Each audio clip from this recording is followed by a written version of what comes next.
Mesdames et messieurs, bonjour, bienvenue dans cette toute nouvelle vidéo. Alors, vous savez, souvent quand je recherche des cas qui peuvent être intéressants à raconter, je tombe sur beaucoup de faits divers et variés. Et généralement, ceux que je choisis, ce sont des faits divers qui peuvent être traités de manière assez légère dans mes vidéos. Et je vais vous parler souvent de caméras cachées qui partent en vrille, d'influenceurs complètement tarés, mais surtout, principalement, de créateurs de contenu qui viennent de ce magnifique pays qui est les États-Unis. Mais récemment, je vous ai parlé d'une mère de famille qui a fait subir à ses enfants des choses horribles. Et je me suis dit, au vu de comment la vidéo a été reçue, ce type d'histoire dans un registre bien plus sérieux a l'air de vous plaire. Et c'est pourquoi aujourd'hui, j'ai décidé de vous raconter deux histoires d'influenceurs qui ont été loin, voire même beaucoup trop loin pour juste faire des vues. Alors, petit disclaimer avant de rentrer dans le vif du sujet, dans cette vidéo, il va être question d'attaques physiques gratuites, mais aussi de meurtres. Et la police ayant diffusé les vidéos des agressions ainsi que des interrogatoires, bien il est préférable que les plus sensibles d'entre vous soient au courant. Je vais au maximum vous diffuser des images floutées, donc ça devrait aller, et sait-on jamais, je préfère vous prévenir. Mais avant que cette vidéo commence, je tiens à remercier Oli qui sponsorise cette vidéo. Oli, c'est de l'ice tea et surtout c'est une boisson énergisante. Dans cette boisson, il n'y a pas de sucre, il n'y a pas de taurine et les arômes et colorants sont naturels. Vous commandez sur le site le pack que vous souhaitez, le recevez dans un packaging estampillé Oli. Vous n'avez plus qu'à prendre le sachet au parfum que vous souhaitez, le mettre dans 50 centilitres d'eau, secouer et vous avez une boisson fruitée et hydratante. L'avantage avec Oli, c'est que vous pouvez choisir quel type de pack vous souhaitez parmi vos besoins. Si vous avez besoin de vous réveiller, la gamme énergie est là pour vous. Cette boisson utilise la Nucaf qui est de la caféine cristallisée qui fait un effet plus long terme et évite un crash post-caféine. Si vous faites du sport, la gamme Ice Tea est parfaite pour vous puisque cette boisson est remplie d'antioxydants et de multiples vitamines. Et pour terminer, la gamme Hydration est là pour vous si vous faites du sport puisqu'elle vous permettra de garder la forme grâce aux électrolytes qui vous permettront d'éviter les courbatures. Ça fait maintenant une demi-année que je travaille avec eux et personnellement, j'en bois encore tous les jours. D'ailleurs, en ce moment, j'adore consommer le parfum Açaï et Hibiscus, mais également les nouveaux parfums Melon Thé Vert ainsi que Pastèque Hibiscus. Mais si vous savez pas lequel choisir, vous pouvez toujours prendre le pack découverte qui vous permettra d'avoir une multitude de goûts pour votre plus grand plaisir. Alors n'hésitez pas à cliquer sur le lien en description qui vous permettra d'avoir 5 € de réduction sur les packs les faisant passer de 24,99 à 19,99 €. Et si vous avez déjà commandé, n'hésitez pas à utiliser le code GIBSIS qui vous permettra d'avoir 10% de réduction sur vos prochaines commandes. Merci à toutes celles et ceux qui cliqueront sur le lien, sachez que ça soutient de fou. Bref, on peut revenir à la vidéo. La personne dont je vais vous parler s'appelle Talon Lowery. Il a 19 ans, il est géorgien et vit aux États-Unis. Et l'une des choses qu'il aimerait le plus dans la vie, c'est d'être célèbre. Enfin, d'après le procureur adjoint en charge du projet Harold Buckler, s'il ne peut pas être célèbre, il sera tristement célèbre. Et malheureusement, Talon Lowery va choisir la voie du tristement célèbre. Il y a sûrement des éléments qu'on ignore encore, mais Talon a été jugé et reconnu coupable grâce à 3 vidéos qu'il avait diffusées sur Snapchat. Et croyez-moi, quand je vous dis qu'il y est allé crescendo. D'ailleurs, plutôt que de me croire sur parole, nous allons parler de ces 3 vidéos. Et vous allez le voir, pour le coup, il mérite la lourde peine qui lui a été infligée. Et oui, parce qu'il s'est mangé une peine de prison. Et je vous dirai bien entendu combien il a chopé à la fin. Alors, pour la première vidéo, on est sur un cas un peu similaire à la streameuse Kik, qui s'appelait Nathalie Reynolds, dont je vous ai parlé dans une précédente vidéo. On est sur le thème de la chasse. Bon, là où Nathalie allait chasser en pleine forêt des animaux sauvages, eh bien là, le cas est assez différent. Un jour, Talon Lowery s'est dit qu'il allait tirer au fusil sur une vache, la tuer, et diffuser la vidéo sur son compte Snapchat. Sauf que, on n'est pas sur une vidéo de chasse d'un animal sauvage, qui serait déjà, on peut le dire, assez choquant à diffuser sur les réseaux sociaux. Mais non, là on est sur une vache dans une prairie. Alors, j'ai pas trouvé les images de cette exécution, et pour le coup, ce qu'on peut dire, c'est que c'est une bonne chose, parce que ça semble vouloir dire qu'elle n'est plus disponible sur le net. Mais en revanche, pour la suite, les images sont trouvables. Pour la seconde vidéo qui a réellement poussé la police à s'intéresser à son cas, Talon Lowery a suivi une trend présente sur Snapchat. Bon, pour celles et ceux qui ne savent pas, pour faire simple, une trend c'est tout simplement une tendance. Souvent on est d'ailleurs sur une danse que beaucoup reproduisent face caméra, et la plus importante et récente trend de dance c'est d'ailleurs la reproduction du générique du film Deadpool et Wolverine par des milliers d'internautes. Ouais, désolé, je suis en train de divaguer. Mais là, dans le cas présent, comment vous dire,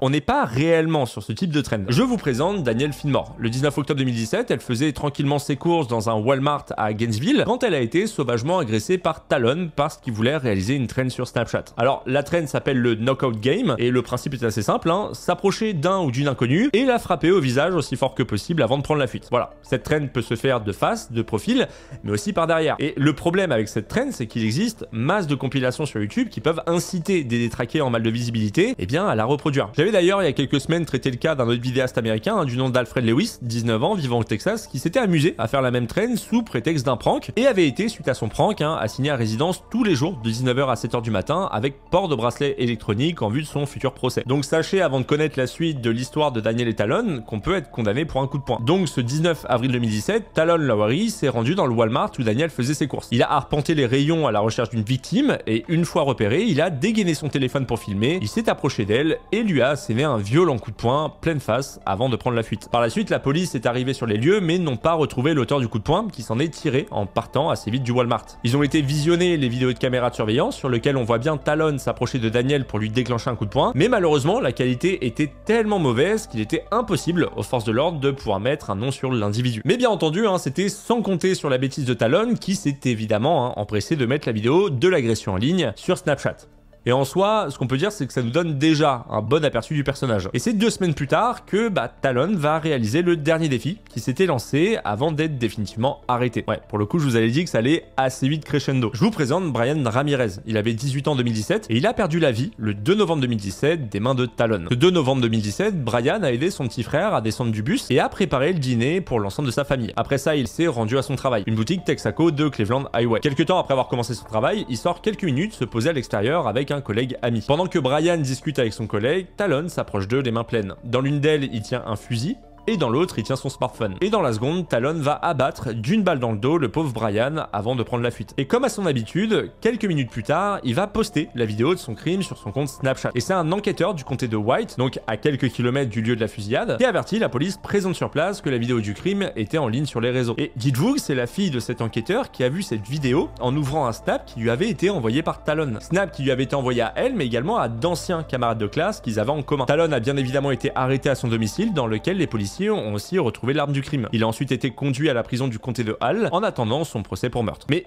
passons maintenant au procès parce qu'il y a des choses à dire concernant la partie vidéo, parce que vous vous en doutez, je vous ai pas parlé de ces faits divers si la volonté de Talon Lowery n'avait pas été de publier publiquement ses crimes. Et oui, parce que au-delà du fait que Talon est une personne exécrable ayant commis des crimes, eh bien le fait qu'il ait décidé de les filmer et de les diffuser, ça apporte une dimension malsaine et dangereuse supplémentaire à ses crimes. Il a d'ailleurs été dit lors de son procès par le procureur adjoint Harold Buckler que Talon Lowery essayait de trouver une certaine estime de soi à travers ses vidéos choquantes. Il a décidé d'être, selon les termes d'une émission de télévision très populaire, un jackass. Il a aussi ajouté filmer et mettre en ligne pour tous ses amis, pour l'adoration de tous les gens avec qui il traîne, juste pour montrer qu'il est toujours cool, toujours d'actualité. S'il ne peut pas être célèbre, il sera tristement célèbre. Talon Lowery a traité Ramirez comme rien de plus qu'une occasion d'attirer l'attention. Et en vrai, c'est fou de se dire que Talon voulait juste attirer l'attention et pour ça, il en est carrément venu à tuer un pauvre garçon de 18 ans, totalement innocent et le pire, c'est le fait de diffuser derrière son meurtre sur les réseaux comme si c'était un trophée quoi. Et en bref, pour en finir avec cette histoire, Talon Lowery a été reconnu coupable de meurtre envers Brian Ramirez, d'agression aggravée envers Daniel Finmore et de possession d'une arme à feu lors de la commission d'un crime. Il a donc été condamné le 2 février 2023 à la prison à vie avec une période de sûreté de 25 ans. Ça veut dire qu'il y a un délai minimum de 25 ans avant lequel cette personne pourrait être libérée, même sous condition, juste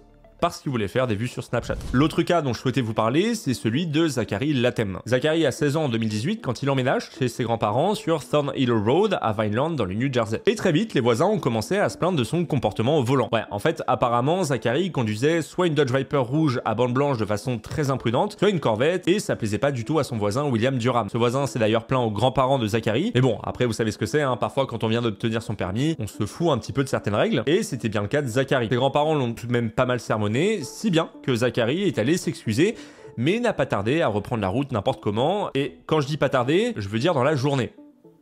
Voilà. Et c'est là que le début de la guerre entre Zach et William Durham a réellement commencé. Parce qu'au début, c'était juste relou et dangereux d'avoir un abruti du volant dans son quartier, mais sitôt que tu l'as chopé et qu'il s'est excusé, c'est censé se calmer. Et bien là, non. Ça a même été l'élément déclencheur d'une guerre entre eux. Et cette guerre va finir par coûter la vie à William Durham. Zach était présent sur TikTok et il s'amusait régulièrement à provoquer William Durham ainsi que sa femme Catherine, et n'hésitez pas à les afficher sur TikTok. Comme vous allez le voir dans le TikTok qui suit, n'hésitez pas à la nommer Karen. What are you gonna do, Karen? That's not my name. Alors pour ceux qui se demandent ce qu'est une Karen, j'en parlais dans ma vidéo des JO partie 1. Extrait. Alors, si vous ne savez pas ce qu'est une Karen, c'est très simple, ça date de 2017 et à l'origine est une Karen. Eh bien, c'est un terme utilisé dans les pays anglo-saxons pour désigner de manière péjorative une femme blanche d'âge mûr, de classe moyenne qui s'insurge de tout. Et ce portrait très stéréotypé désigne également une femme ayant une coupe au carré et des cheveux blonds. Et ça, en soi, c'était le quotidien du quartier. Sauf que cette vidéo va tout changer. Et en pire pour ce quartier parce qu'elle a généré plus de 3 millions de vues sur TikTok. Ah ouais, parce que quand t'affiches une Karen souvent sur TikTok, ça plaît. Voilà. Et en vrai, qu'elles sont en tort ou non, hein, du moment qu'elle s'énerve. Et ses viewers, qui n'avaient sûrement pas le contexte de l'énervement de Catherine, ont commencé à lui suggérer de lui crever les pneus, de balancer des œufs sur sa maison, ainsi qu'à l'emmerder encore plus. Donc le fait qu'il fasse des stats de dingue comparé à ses vidéos précédentes, plus l'engouement de le voir recommencer à provoquer une Karen, bah, vous doutez bien qu'il ne s'est pas arrêté là. Il est allé provoquer William Durham Jr., qui est le fils aîné de 21 ans, qui lui a demandé de sortir de sa voiture. À quoi Zach a tout simplement répondu par un bisou, suivi d'un « je suis armé, j'ai un couteau ». Il a ensuite posté la vidéo sur TikTok avec la description: le fils de Karen a trouvé que la vidéo était devenue virale et essaye de me faire sortir de la voiture. Alors, il y a quand même deux choses importantes concernant Zach que je vous ai pas encore révélées. La première, c'est le fait qu'il s'est fait émanciper à l'âge de 17 ans pour s'engager à la United States National Guard. Son rôle, je précise, était donc de servir et protéger la population. Voilà.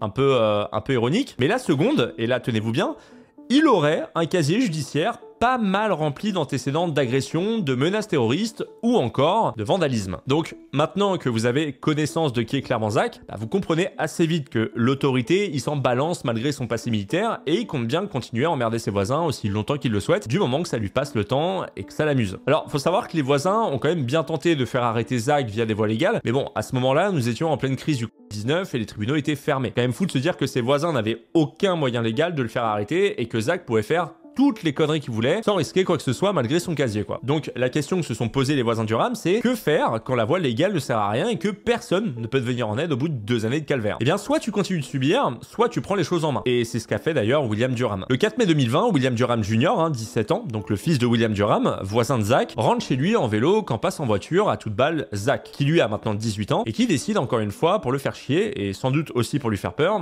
de lui faire une queue de poisson avec sa voiture. Et là, bah c'en est trop pour William Senior. Déjà passer à fond dans le quartier c'était déjà trop, mais jouer avec la vie de son fils c'est pas envisageable. Il décide donc d'aller affronter Zach en face à face, suivi de son fils et de sa femme. Alors selon le rapport, les faits sont les suivants. William Senior a sorti son camion et l'a garé sur la propriété des grands-parents de Zach, juste derrière sa voiture afin de la bloquer. Par la suite, Catherine, qui est la femme de William, a dégainé son téléphone pour inciter Zach à raconter ce qu'il a fait au fils de la famille. La vidéo présentée au procès nous montre Zach donner un coup de coude à Catherine, la faisant reculer et faisant tomber son téléphone. Zach s'est ensuite précipité vers sa maison, dans laquelle l'attendait sa femme, qui s'est précipitée dans la rue pour elle aussi filmer la scène et avertir la famille Durham qu'il ferait mieux de reculer parce qu'il n'allait pas vraiment aimer ce qui allait sortir de la maison. Donc là, en gros, pour faire simple, on est sur de la menace et de l'intimidation, sauf qu'elle avait raison. En rentrant chez lui, Zach en a profité pour prendre plusieurs couteaux avant de ressortir de la maison. Et là, en fait, c'est parti complètement en vrille.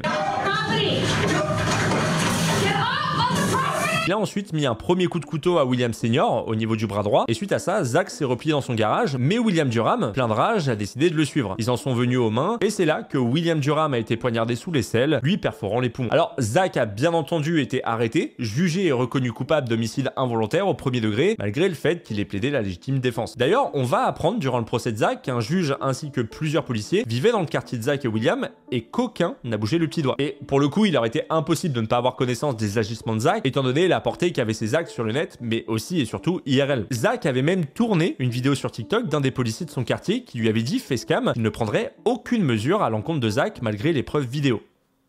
Voilà. C'est servir et protéger, je le rappelle. On a également appris, durant le procès, que la femme de Zach avait filmé toute l'altercation, alors non pas pour avoir des preuves d'une quelconque agression, mais bien pour diffuser la suite sur TikTok. Voilà, c'était prévu qu'il poste la vidéo sur le compte de Zach, juste pour faire quelques vues en plus. Bon après, heureusement, ils se sont fait choper avant. Alors par contre, juste pour la petite info, Zach a fini en prison, mais pas pour ce meurtre. C'est-à-dire que la juge en charge de cette affaire avait jugé en 2020 qu'il n'était pas nécessaire de l'emprisonner jusqu'à sa prochaine date d'audience prévue pour mai 2021. Sauf qu'en fait, entre-temps, il a agressé un automobiliste en tentant de le percuter, puis en lui brandissant une arme à feu de type AK-47.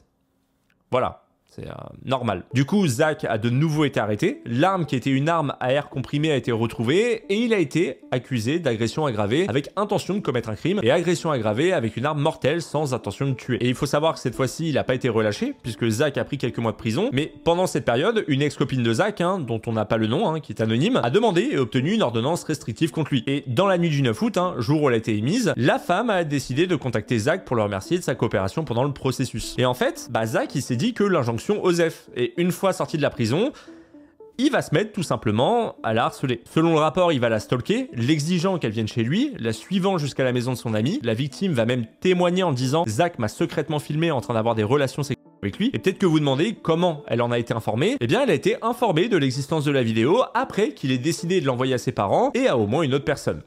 Voilà. c'est déjà très violent, hein. Sauf que ça s'arrête pas là. Elle raconte à un moment qu'elle était en train de payer chez un commerçant lorsque Zach est apparu derrière elle et a commencé à lui frotter le dos selon le rapport. Lorsqu'elle a essayé de se réfugier dans une salle de bain, il a décidé de la suivre. Elle a couru jusqu'à sa voiture, mais il a réussi à rentrer sur la banquette arrière et lui a ordonné de le conduire quelque part. Elle a obtempéré selon la plainte, hein, puis s'est enfuie après qu'il soit sorti de la voiture. Et en fait là, on n'est plus dans le « il va trop loin pour faire des vues », on a vraiment affaire à un fou furieux qui est en liberté, je le rappelle. Mais heureusement, il y a un moment où ça va s'arrêter. Le 26 septembre, Zach décide d'appeler cette femme et, je cite, lui a donné des informations qu'il ne pouvait connaître que s'il avait un dispositif de suivi sur son véhicule. Donc en gros, il aurait collé un mouchard sur son véhicule. La femme, suite à ça, a décidé d'aller jusqu'à un poste de police pour pouvoir dénoncer Zach. Il a été arrêté peu de temps après chez un ami et il reste en détention en attendant une audience prévue pour le 30 octobre. Et d'ailleurs, on a une partie du jugement de cette histoire. Concernant l'homicide, il faut savoir qu'il a été acquitté en 2023, hein, tenez-vous bien, parce que le père est juste entré chez lui sans autorisation. Alors il reste tout de même en prison, hein, le temps d'être jugé pour des affaires d'ailleurs de stalking, agression sexuelle ou encore viol d'ordonnance restrictive. Mais par contre, pour le moment, il n'y a aucune nouvelle de cette affaire. Voilà, en espérant quand même qu'ils prennent pas mal. Et je tiens quand même à préciser quelque chose, c'est très dur avec les États-Unis, je sais pas trop comment ça fonctionne, mais par moment, quand ils sont en prison, c'est de la détention qui est provisoire. C'est pourquoi je disais que quand c'était en 2020, il est quand même sorti, hein, il avait le droit durant sa détention provisoire de sortir, je pense. Bon, ça l'a pas empêché de faire des conneries, mais l'affaire avait pas encore été jugée. Et c'est pourquoi d'ailleurs, après, je vous ai dit hein, qu'il avait été acquitté en 2023 parce que l'affaire a juste été jugée à ce moment-là. Par contre, chose que je trouve bizarre, c'est qu'il devait être jugé le 30 octobre dernier, mais bizarrement, j'ai absolument rien trouvé au niveau des articles. Donc voilà, je sais pas s'il y en a qui trouveront des articles, mais j'ai vraiment cherché et j'ai rien trouvé du tout. Je vous avoue, c'est un peu frustrant, j'aurais bien voulu avoir la finalité de cette histoire. Mais bon, au vu du nombre de chefs d'accusation, je pense qu'il va prendre quand même pas mal. En tout cas, j'espère. En tout cas, voilà, j'en ai fini avec ces deux histoires, on va le dire, ma foi, assez éprouvantes. Hein. N'hésitez pas à me dire dans l'espace commentaire ce que vous pensez de ce type de vidéo, avec un ton un peu moins léger. Voilà, j'aime bien raconter des faits divers et je sais que ça a tendance à plaire à pas mal de monde. Donc si vous aimez le ton un peu plus sérieux que d'habitude, c'est tout bénef pour vous. Je remercie encore une fois le sponsor du jour, hein, qui est Oli. N'hésitez pas à cliquer sur le lien en description si vous voulez profiter de 5 € de réduction sur vos premières commandes ou de 10% de réduction sur les commandes qui sont récurrentes. Merci encore une fois à eux. Il est temps pour moi de vous laisser. Prenez soin de vous, profitez de la vie. C'était Sorgizby.